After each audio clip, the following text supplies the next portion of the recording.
Growing up in the 90s, I never thought much about race. Sure, you noticed, but never really seemed to matter that much, at least not to me. Being a white, straight, cisgender man, it's the top of the pile. I'm on the top of the pile. That's me. Am I?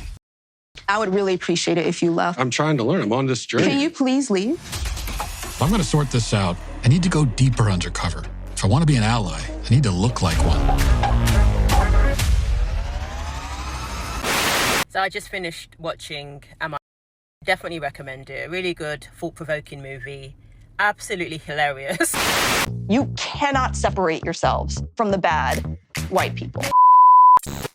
So Matt Walsh's new documentary style, sort of political Borat style movie dropped in theaters and is doing actually quite well, which a lot of other people on the other side of things are a little bit upset with. Like, if you don't know who Matt Walsh is, he's a political commentator. I usually don't really agree with a lot of his really dark black and white stances, but he is a original conservative, like the definition of conservative, religious. So I respect his beliefs, but I'm not one, right? However, I appreciate Matt Walsh because he gave us What is a Woman, and till this day I stand by my statement that this movie, this documentary, What is a Woman, needs to be played in all schools, forms of education from middle school and up, because we're raising a generation of people who A, either don't know what a woman is, or B, are too cowardly and scared to admit out loud that they actually do know what a woman is, and they have been brainwashed and indoctrinated to believe that lying is actually a part of being a good person.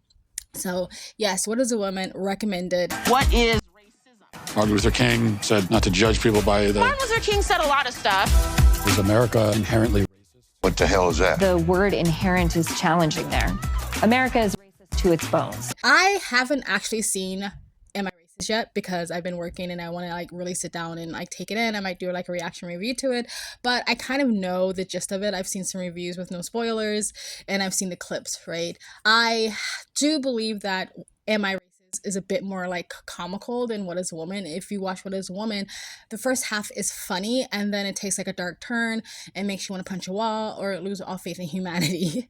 But just like What is a Woman, Matt Walsh is basically going in a disguise to me that's not that obvious, but I guess if you're not living in this sort of conservative bubble, you might not recognize Matt Walsh from walking down the street. So he throws on a very cheap, Party City wig and some glasses, and he goes under disguise as a, I don't know, male progressive far left feminist or something like that, and that he's doing this documentary about DEI or anti-racism. And he sort of interviews all the figureheads of that movement, and just like What is a Woman, he allows them to just speak, and they kind of like, for the lack of a better words, metaphorically, hang themselves with their own words, right? He doesn't trick them or give you a gotcha or anything. He lets them talk. And he shows the public. He shows people who may not peek into this, this critically online bubble that we are a part of, to see that what they believe in doesn't even make logical sense to the viewers and to the ones who's speaking it. Okay, so that's why I like this form, because like no one can say like, oh, you were throwing out manipulative questions and you're trying to get gotchas and you were doing straw mans and whataboutisms and whatever, right? Logical fallacies. No, he's letting them show the world what they actually believe and what they actually think, right? And so that's why I like this format. America is racist to its bones. All of the... So inherently. Yeah. The entire system has to burn. And I'm not going to even use save this country. This country is not worth saving. This country is a piece of shit. Oh, sorry. Sorry. Now, not surprisingly, the majority of people who are upset about this film are those that the film kind of exposes, which is the far left, the far progressive, neo-Marxist, socialist, communist left, those who believe in the whole anti-racism, which is just another form of racism, and the DI thing. Like, that's the people who are more upset, but more specifically, white progressive women. Like, I actually saw a video of a white progressive woman demonize this movie, saying she doesn't like it and it's horrible. And she herself is a white progressive woman and actually left a comment under her video, like, not surprising that these are the people who are upset about it. But if you really think about it, the people who are the most triggered by most things are white progressives. Like, they really do have to like implement themselves in every situation. However, majority of people who are watching this movie is giving it high ratings. It has a very high, like 90-something audience, verified reviews on Rotten Tomatoes, I think. And it has a handful of movie reviewers, whether it's movie reviewers sort of hired by corporations to do reviews or independent reviewers like movie reviewers on YouTube and stuff like that. It has a handful of actual critic reviews who are still giving it either a moderate or a good rating. One of the reviewers, the independent movie reviewers, is this guy. He has a YouTube channel. I don't really know his name, but I do watch his reviews. And he reviewed it. He gave it a high score. I think the way he does it, like every movie reviewer kind of does the same, like thumbs up, thumbs down, trash or pass. Like they have their thing. And he recommended the movie without a drink. So that's a good thing, because if he says, I recommend it with a drink, meaning you have to be kind of drunk or high to enjoy this movie, but without a drink means you can completely enjoy this completely stone sober. So he got a lot of backlash for reviewing this movie. I'm glad he did, but he did get backlash for it. People calling him racist and all the phobics in the world because he dared step out of the cult bubble. I am not surprised that there are other movie reviewers who did not review this movie because they have made it known kind of where their political stances are. So I'm not really surprised, but I'm looking forward to watching this movie. They gonna say I'm racist. Joining us now is Matt, certified DEI expert. Here's my certification. Where are you guys on your anti-racist journeys?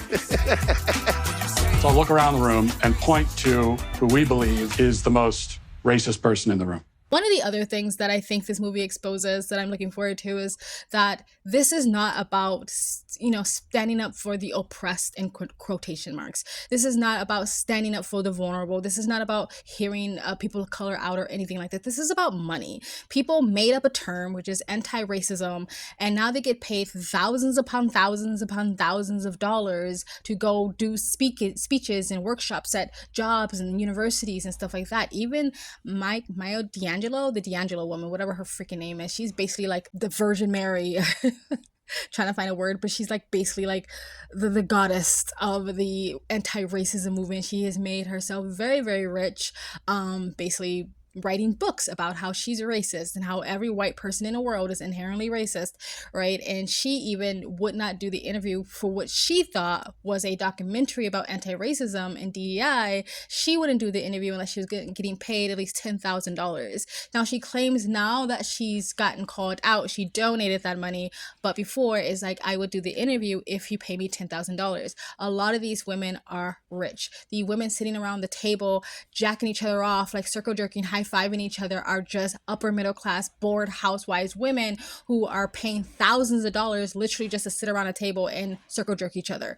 This is not about you or I. This is not about most Black people, most people of color, women, queer, never met these people, don't even know who these people are, and wouldn't like them if they actually knew who they were in person. They've never gone to the ghetto. They've never gone to the hood. They've never gone to these people's community. They don't care, because if people like me speak up, they try to shut you down. They don't care about Black voices or people of color voices, because unless what you're saying is not going to basically confirm their biases and confirm their white savior complex, they don't want to hear it. This is about ideology and not about helping any communities. And I think this is one of the things that this movie exposes. I've come across people like this my entire life just because of my own personal lifestyle, living in LA, being a traveler, living an alternative lifestyle, being a hippie and stuff like that. I've come across people like this. They come off very, very extremely condescending, extremely patronizing, and extremely infantilizing. They don't care about me. They don't care about anyone. They care about putting themselves up on a pedestal and filling up their pockets. That is what this whole movement is about. This is what these people are about. So I think this is what this movie exposes, and I'm really happy to see that. The big takeaway from it is how much race hustling is such big business in this country. They're exploiting white guilt.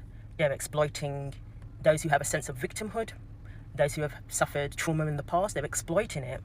So it's a very funny movie, but at the same time, it's extremely sad that people are falling for this nonsense. They want white people to hate themselves, and they want Black people to hate themselves, to consider themselves powerless and unable to determine how successful they are in life. When you think about it, they want everybody hating themselves, they want everybody fighting and obsessed with race. And there's some nice moments in the movie where he speaks to just some regular people you might consider just by looking at them that, oh, maybe they're racist or whatever, people in biker gangs or things like that. It goes to the South, where you would think if anybody's experienced racism, it would be them. They would be talking about racism more than anybody else. And, you know, the outcome will surprise you. Let me not give it away. So I encourage you to go and watch the movie, to support the movie. You know, the jig is up. It really is. Anybody who sees this, the amount of money these people are making, of course they want to keep racism alive. Of course they want to have everybody obsessed with race. Just like everything else, it all comes down to money. It all comes down to the hustle. I actually agree with everything she actually said. And the thing is, yes, racism, prejudice, bigotry exist. And guess what? It would always exist because in some ways it's human nature to be prejudiced and biased.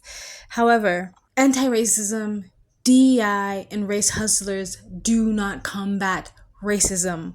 What they do is encourage division. But let me know if you guys seen it and if you recommend it in the comment section down below. Please like, comment, subscribe, hit the bell to get the notifications when I do upload. All of that really does help with the algorithm, guys. And if you support the channel further, you can donate. My PayPal and Cash App link is also in the comment section down below. Or you can super thanks, and you guys have an amazing, beautiful day. Bye! You know, I'm something of an anti-racist myself.